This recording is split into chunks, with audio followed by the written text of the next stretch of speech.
사랑하는 여러분, 오늘 우리가 받은 본문 말씀인 신약성경 요한복음 11장 1절에서 16절의 말씀은 이 세상에 온 인류의 구원의 주님으로 오신 예수 그리스도의 삶이 어떤 삶이었는가에 대해 우리에게 잘 가르쳐 주고 있는 말씀이라고 할 수 있습니다.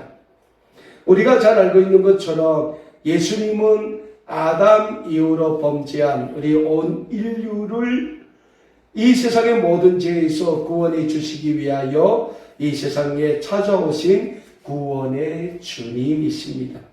그리고 온 인류의 구원의 주님으로 이 세상에 오신 예수님의 삶은 전적으로 우리 인류를 이 세상의 모든 죄에서 구원해 주시기를 간절히 원하시는 하나님의 구원의 사역에 그 초점이 맞추어져 있었습니다. 그렇다면 사랑하는 여러분, 죄인된 우리 인류를 향한 하나님의 구원의 사역의 초점은 어디에 있었습니까? 죄인된 우리 인류를 향한 하나님의 구원의 사역의 초점은 첫 번째로 우리가 예수 그리스도로 말미암아 우리 자신이 죄인임을 깨닫게 하는데 하나님의 인류 구원의 사역에 초점이 맞춰져 있었습니다. 그래서 예수님께서 이 세상에 오셔서 맨 처음 우리에게 선포하신 하나님 나라의 복음이 뭡니까? 회개하라, 천국이 가까웠다. 회개하라, 하나님 나라가 가까이 왔다 했습니다. 예수님께서 이 땅에 오셔서 수많은 하나님 나라의 복음이 있는데 맨 처음 우리에게 선포하신 복음이 회개하라 했습니다. 회개하라는 게 뭡니까? 우리는 죄인이기 때문에 우리의 과거의 모든 죄를 다 하나님 앞에 내어놓고 회개하라. 그 잘못에서 돌이키라는 말씀입니다.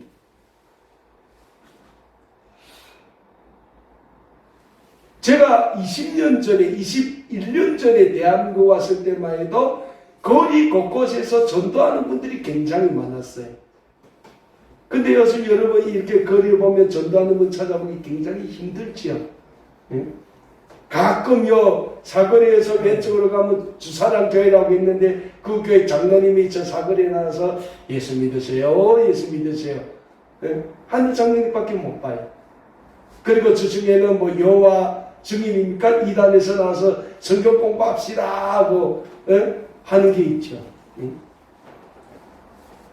그런데 예수님이 이 땅에 맨 처음 오셔서 우리에게 선포하신 하나님 나라의 복음이 다름이 아니라 회개하라. 회개하라. 그 다음 뭡니까? 천국이 가까이 왔다. 하나님 나라가 가까이 왔다는 거예요. 그러니까 어떤 분들이 그래요. 아니 2000년 전에도 가까이 왔다는데 왜 안 오냐고. 여러분, 예수님의 하나님 나라가 가까이 왔다는 것은 우리가 회개할 때 하나님 나라가 우리의 삶에 임한다는 말씀이에요.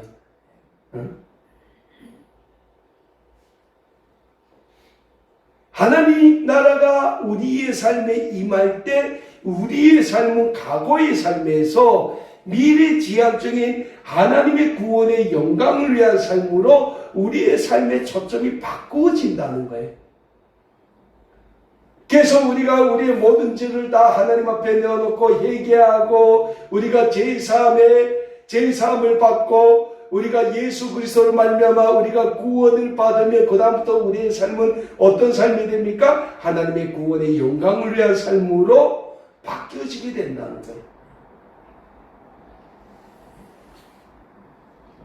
하나님이 우리 인류 구원을 위한 사역의 가장 첫 번째 초점을 맞춘 것이 다름이 아닌 우리가 우리 자신이 죄인임을 깨닫는 거라는 거예요.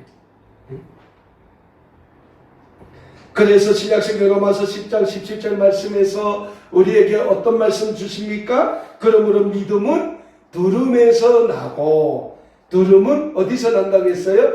그리스도의 말씀에서 난다라고 신약성경 로마서 10장 17절 말씀에서는 우리에게 말씀하고 있는 겁니다.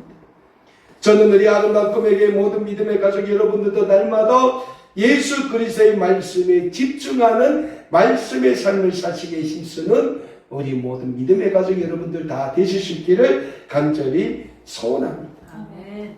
두 번째로 예수님이 이 세상에 오셔서 온 인류 구원을 위한 하나님의 구원의 사역에 집중한 것은 우리를 사랑하는 것이었어요. 그런데 예수님은 우리를 사랑하시되 어떻게 사랑하셨습니까? 우리 인류의 모든 죄를 예수님 자신이 다 지시고 십자가에 못 박혀 죽으시기까지 우리를 예수님은 사랑하셨다는 거예요. 그래서 우리가 성경에서 우리 인류의 모든 죄를 지시고 십자가에 죽으시기까지 우리를 사랑하신 그 그리스도의 사랑을 무슨 사랑이라고 합니까? 아가페의 사랑이라고 하는 거예요. 아가페의 사랑이 무슨 사랑입니까? 조건 없는 사랑이라는 거예요. 조건 없는 사랑. 네. 여러분, 이 세상에 우리 인간이 할 수 있는 인간적인 사랑은 다 조건적인 사랑이에요. 부부요? 부부도 조건 있는 사랑이에요. 네?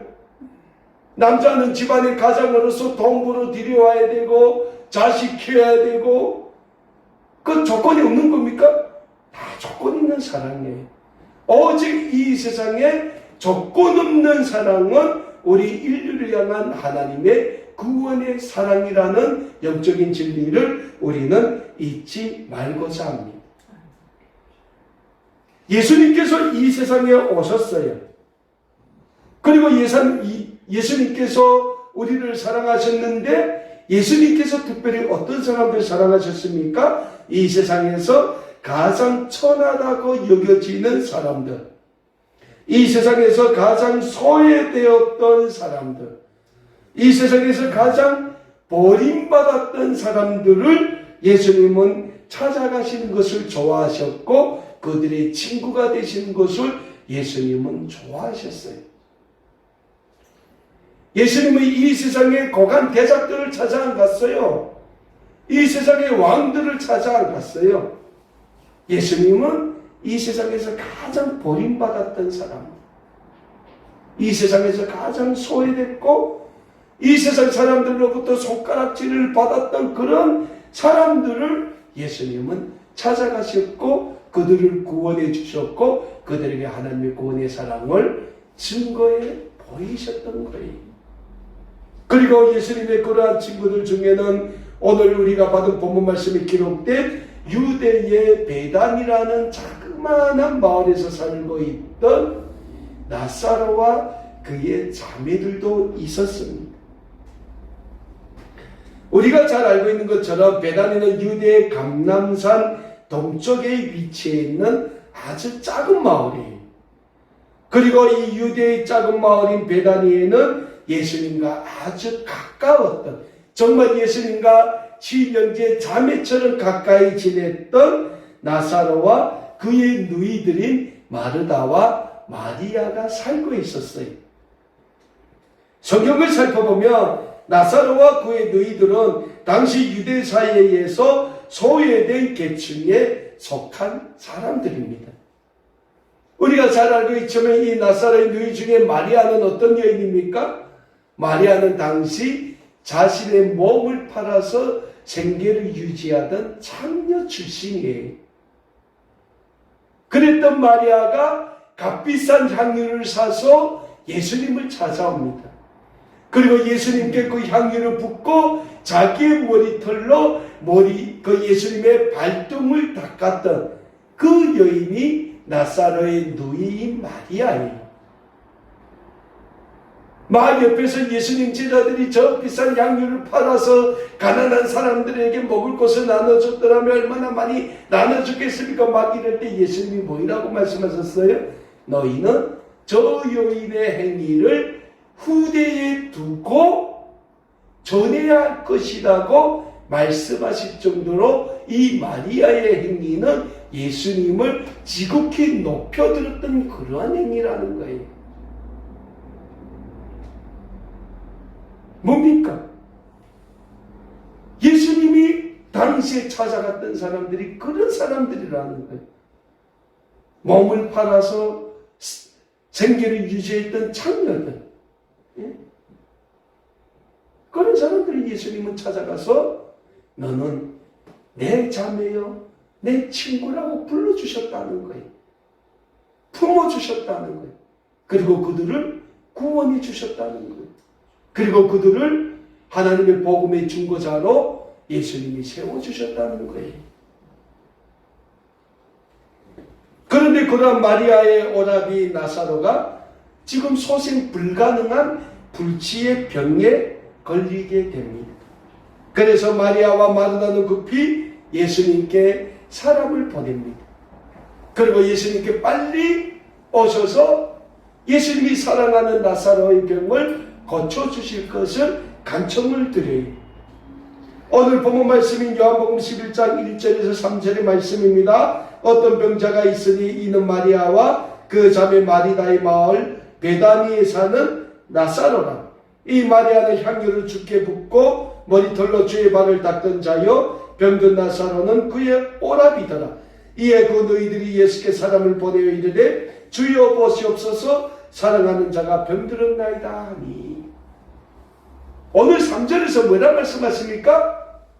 마르다와 마리아가 사람을 보내어 예수님께 뭐라 말합니까? 주여 보시옵소서. 그 다음 뭡니까? 사랑하는 자가 병들었습니다 라고 얘기를 하는 거예요. 자, 그러니까 이 나사로와 예수님하고는 얼마나 가까운 사이겠습니까? 사랑하는 자라고 말할 정도입니다. 마르다와 마리아와는 또 예수님이 얼마나 가깝게 지냈겠어요. 그 사랑하는 나사로가 지금 병이 들었다는 거예요. 그래서 나사로의 너희들인 마리아와 마르다가 사람들을 급히 예수님께 보냅니다. 빨리 오시옵소서. 그러면 사랑하는 여러분, 이 마리아와 마르다는 왜 나사로가 병들었는데 예수님께 사람을 보냅니까? 그건 한 가지예요. 이 마르다와 마리아는 예수님께서 병든 자를 고쳐주시고 귀신 들린 자에게서 귀신을 쫓아내시는 이 예수님의 치유의 사역을 보았던 거예요. 그래서 예수님이 오시면 내 오라비 나사로도 불치의 병에서 나설 것이다 라는 확신이 있었어요. 그래서 마리아와 마르다는 사람을 급히 예수님께 보냅니다. 그런데 말입니다, 여기서 문제가 생겨요.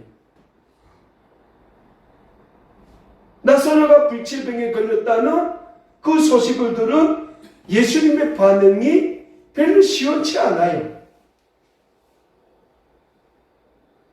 오늘 본문 말씀 요한복음 11장 4절에서 6절을 보니까 이런 말씀을 기록하고 있습니다. 예수께서 들으시고 이르시되 이 병은 죽을 병이 아니라 하나님의 영광을 위하며 하나님의 아들이 이로 말미암아 영광을 받게 하려 함이라 하시더라.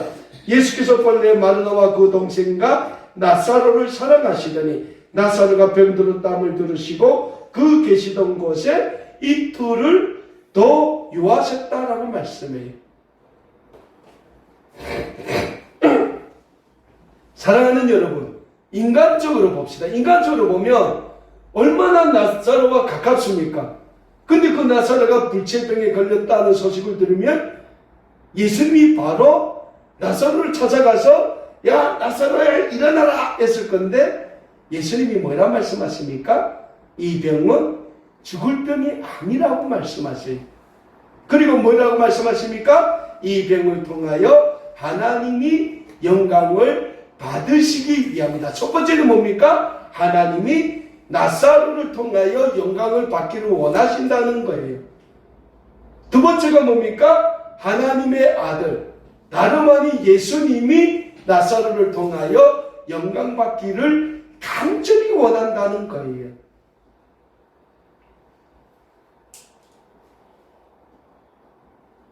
그러면 사랑하는 여러분, 우리가 이렇게 생각할 수 있습니다. 아, 그러면 병든 사람을 고치는 게 낫지 않겠냐? 이런 생각 들죠. 근데 예수님은 아니라는 거예요. 죽어야 된다는 거예요. 나사로가 완전히 죽어서 무덤에 장사된 나사로를 다시 살리는 것이 하나님의 영광을 위한 거라는 거예요. 그리고 죽은 나사로를 다시 살리는 것이 그 사역을 통하여 예수님이 온 인류 구원의 주님이심을 증거한다는 거예요.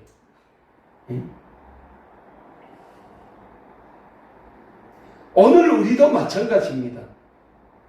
우리도 과거의 죄와 결별한다는 게 뭡니까? 과거의 나는 완전히 죽어야 된다는 거예요.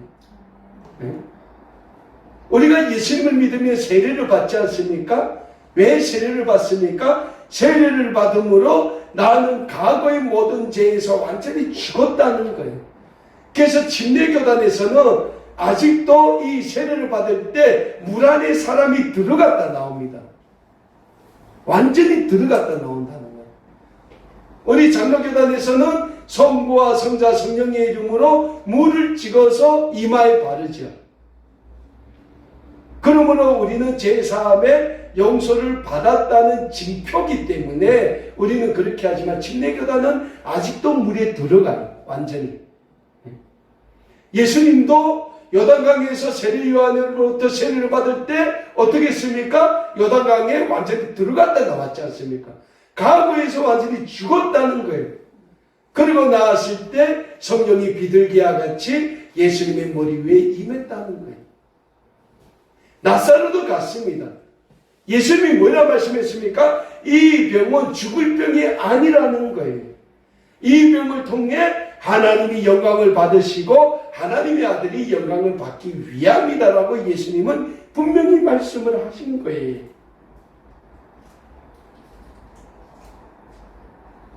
왜? 오늘 본문 5절 말씀 보십시오. 예수님이 그들을 어떻게 했다고 했습니까? 사랑하셨다고 해요. 예수님이 사랑하는 사람을 그냥 두시겠습니까? 절대로 그냥 안 된다는 거예요. 근데 다만 하나님의 영광은 우리가 완전히 죽을 때 우리를 통해서 하나님의 영광이 증거된다는 영적인 진리를 우리에게 예수님이 보여주시기 위해서 예수님은 지금 거하던 곳에 이틀을 더 거하셨다고 오늘 본문 말씀에서는 우리에게 말씀하고 있는 겁니다.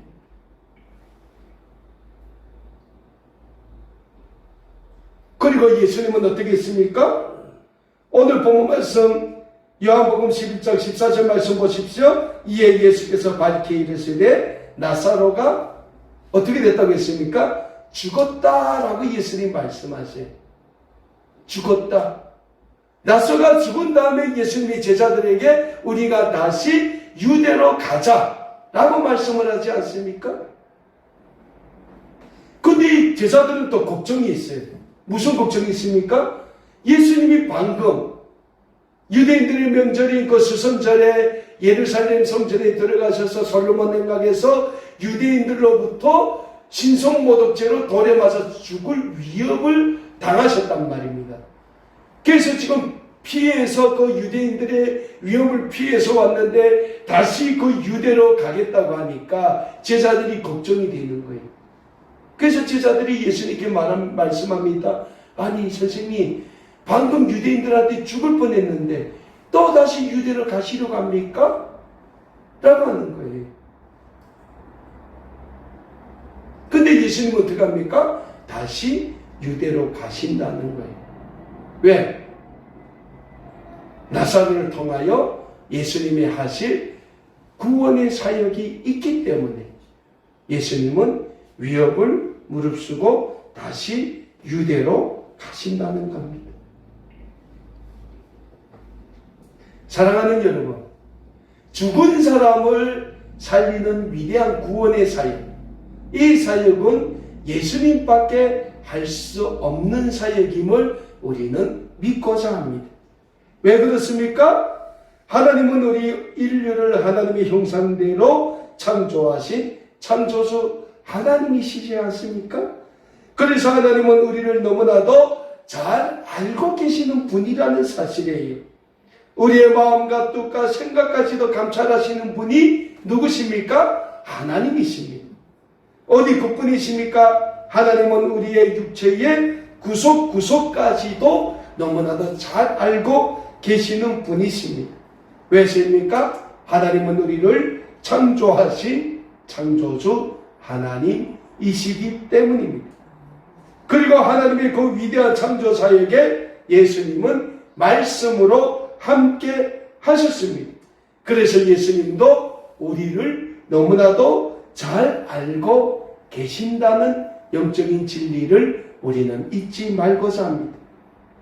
그리고 그 예수님이 오늘도 우리에게 말씀하십니다. 내가 믿으면 하나님의 영광을 볼 것이다 라고 예수님은 우리에게 분명히 말씀하고 계십니다. 그렇습니다. 사랑하는 여러분, 오늘 이 세상을 살아가고 있는 우리도 마찬가지입니다. 오늘 우리도 예수님이 만드신 예수님의 최고의 거울 작품들이라는 영적인 진리를 잊지 말고자 합니다. 그래서 신약성경 에베소서 2장 10절에서는 우리는 그가 만드신 바라 그리스도 예수 안에서 선한 일을 위하여 지으심을 받은 자니 이 일은 하나님이 전에 예비하사 우리로 그 가운데서 행하게 하려 하심이니라 라고 말씀하고 있는 겁니다.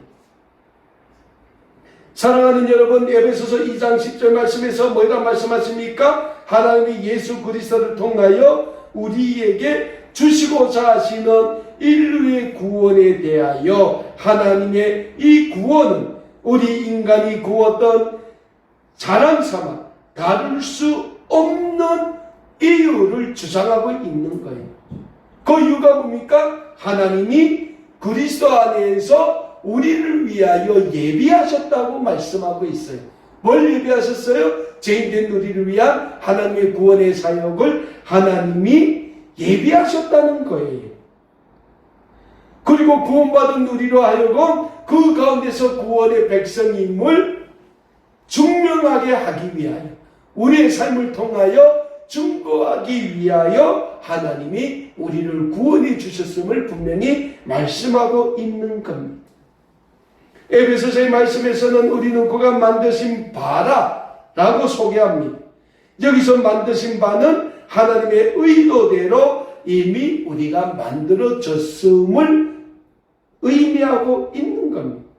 즉 하나님께서 예수 그리스도 안에서 우리를 구원하신 그 십자가의 구원의 사건을 잘 설명하고 있다는 겁니다. 구원의 사건은 개인적으로는 구원받은 성도를 뜻하고 있지만은 공동체적으로는 하나님의 구원을 받은 우리 성도들의 공동체인 아름다운 꿈의 교회가 하나님의 걸작품임을 우리에게 말씀하고 있는 사실인 것입니다. 무엇보다 하나님의 작품이란 하나님께서 예수 그리스도를 통하여 새롭게 창조하신 피조물을 말씀하고 있습니다. 여기서 창조란 단어는 하나님의 창조 사역 때뿐만 아니라 하나님의 재창조, 예수님의 재림 때 나타나게 된 하나님의 구원을 동일하게 가리키고 있는 뜻입니다. 이것은 창조나 재창조나 동일한 가치를 가지고 있음을 우리에게 말씀하고 있는 겁니다. 그렇습니다. 사랑하는 여러분, 오늘 우리 그리스도인들과 나아가 교회의 모든 공동체는 예수 그리스도 안에서 새롭게 창조하신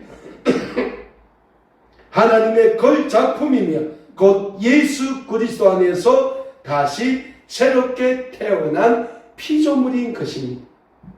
그래서 신약성경 고린도후서 5장 17절 말씀에서는 우리에게 이런 말씀을 주고 있습니다. 그런즉 누구든지 그리스도 안에 있으면 새로운 피조물이라. 이전 것은 지나갔으니 보라 새 것이 되었도다 라고 고린도후서 5장 17절 말씀에서는 우리에게 분명히 말씀하고 있는 겁니다. 그리고 하나님께서 우리를 예수 그리스도 안에서 새로운 피조물로 구원해 주신 것은 우리의 착한 행실을 통하여 하나님의 구원의 영광을 나타내기 위해서라는 영적인 진리를 우리는 잊지 말고 늘 하나님의 구원의 영광을 위하여 살아가기에 힘쓰는 우리 아름다운 꿈에게 모든 믿음의 가족 여러분들이 다 되실 수 있기를 간절히 소원합니다. 예수님은 어제도 그렇고 오늘도 그렇고 내일도 그렇고 우리를 통하여 하나님의 구원의 영광이 이 땅에 증거되고 나타나기를 간절히 원하고 계십니다. 죽은 나사로를 통하여 하나님의 구원의 영광이 나타나는 것처럼 죽은 나사로를 통하여 예수 그리스도만 우리 인류의 구원의 주님이심을 증거하시기 위한 것처럼 예수님은 예수 그리스도의 십자가의 구속의 은혜를 통하여 구원받은 하나님의 구원의 백성들인 우리를 통하여 오늘 이 세상이 하나님의 거룩한 구원의 세상, 예수 그리스도의 아름다운 구원의 세상으로 변해가기를 간절히 원하고 계신다는 영적인 진리를 우리는 늘 잊지 말아야 합니다. 그리고 하나님의 그 아름다운 구원의 사역, 예수 그리스도의 십자가의 구속의 은혜가 오늘 우리를 통하여 이 세상에 아름답게 증거되고 전해지고 이 세상에 아름답게 나타나기를 원하시는 그 하나님의 거룩한 구원의 사역이 오늘 우리 아름다운 꿈에게 모든 믿음의 가족들을 통하여 이 대한민국 땅뿐 아니라 나아가 우리의 고향 땅, 저 어두워져 가고 있는 북한 땅에도 밝히 증거되기를 하나님은 오늘도 간절히 소원하고 계시는 겁니다. 그리고 그 하나님의 거룩한 구원의 사역에 우리는 응답해야 됩니다. 응답할 뿐 아니라 우리가 하나님이 우리를 우리의 고향 땅을 위한 복음의 사역자로 불러주실 때 주여 내가 여기 있으니 나를 그곳에 보내주소서라고 고백했던 이사야 선지자와 같이 우리도 하나님의 복음의 증거자의 그 사역에 우리는 응답해야 하는 줄 믿으시길 바랍니다. 그럴 때 우리를 통하여 우리의 작은 섬김을 통하여 우리의 작은 복음의 실천을 통하여 하나님은 오늘도 하나님의 구원의 역사를 이루어 가시게 될 것이니 그 아름다운 하나님의 구원의 역사에 마음껏 쓰임받는 우리 아름다운 꿈에게 모든 믿음의 백성 여러분들 다 되실 수 있기를 우리 주 예수 그리스도의 이름으로 간절히 소원합니다. 기도하겠습니다.